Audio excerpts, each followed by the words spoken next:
gitu loh. This is parents, please stop it gitu. Memang dalam podcastnya beberapa waktu lalu, Richard Lee secara terang-terangan menampilkan sosok sang anak tanpa memblur wajah si kecil yang kedua orang tuanya sedang dirundung masalah tersebut. Lantas, wajarkah seorang anak dilibatkan dalam kisruh kedua orang tua yang jadi konsumsi publik? Kalau mau protek anak itu, don't bring it to your problem as parents. Itu tuh poin gue gitu. Lu bayangin ya, lu punya anak ya, itu masih kecil, lu belum terlalu tahu semua lah. Dia, lu framing dia, lu taruh dia di media sebagai jejak digital semua lah. Lu nggak perlu bertanya, jangan lah. Dan sebenarnya aku juga nggak berkenan kok untuk nampilin anaknya, tapi kan ada di balik layarnya kan nggak mungkin aku bisa ceritain semuanya ya. Aku nggak bikin bisa ceritain semua apa yang dia ngomong, data apa, meminta tolong dengan aku kan punya etika juga. Tapi kalau menurut kalian itu salah, aku minta maaf dengan kalian semua. Dalam pengakuannya, Richard mengaku tak pernah mengundang dua narasumber tersebut untuk hadir dalam podcastnya. Bahkan yang menghubunginya adalah anak Eden Wong yang kini jadi perbincangan. Gadis cilik itu diakui Richard menghubunginya agar bisa memberikan klarifikasi atas apa yang sebenarnya terjadi. Kalau memang benar, bring it to the court.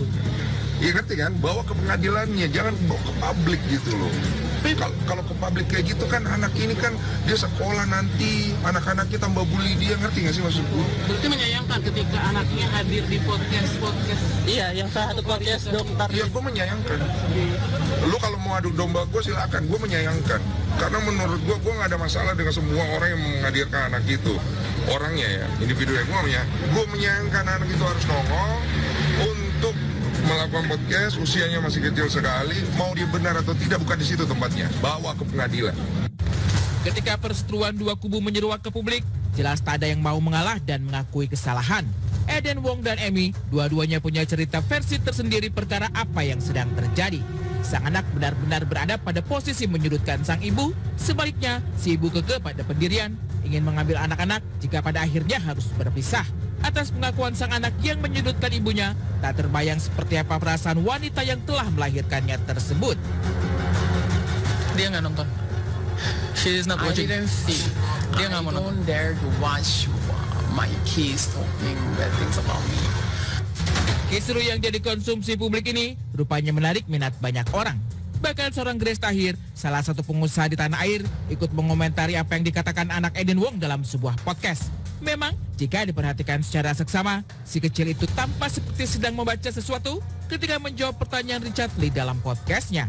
Lantas apakah valid pengakuan anak Eden Wong terhadap sang ibu di podcast Richard Lee? Nah, ini menurut psikologi dan juga hukum.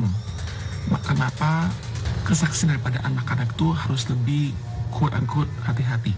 Karena ada 3 hal ini.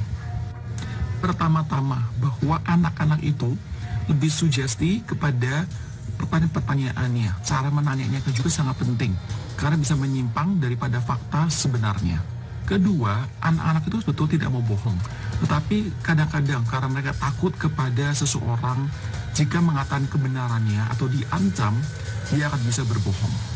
Dan ketiga, karena memori anak belum sempurna dan belum fully developed, maka bisa rentan kepada salah dan keliru. I feel really sad. And I feel really angry. I kind of anticipated this. I know my husband very well.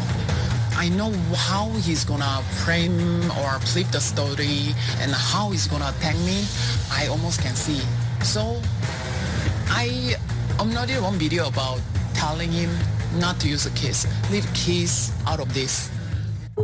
Punya 4 anak dan yang terakhir baru berusia 4 bulan, tapi langsung dibawa kabur sang ayah dengan sederet alasan yang terdengar seperti MBMG adalah ibu yang serakah. Pernyataan tersebut terdengar tak begitu masuk di logika.